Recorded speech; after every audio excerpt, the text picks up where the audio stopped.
kabulastugan, hindi malilimutan ang asaran na merong pikunan, lalo na rin ang unang niligawan, unang kabiguan.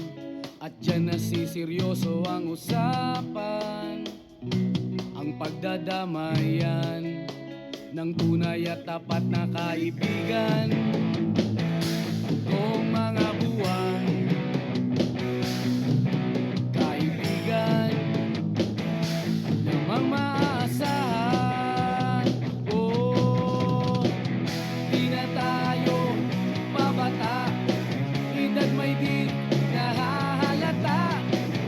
Sa mga trip unti-unti na tayong nagsasawa.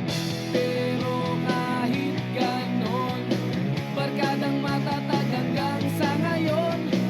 Minsan man magkita, tsak may kwela, yan ang aking mga tropa.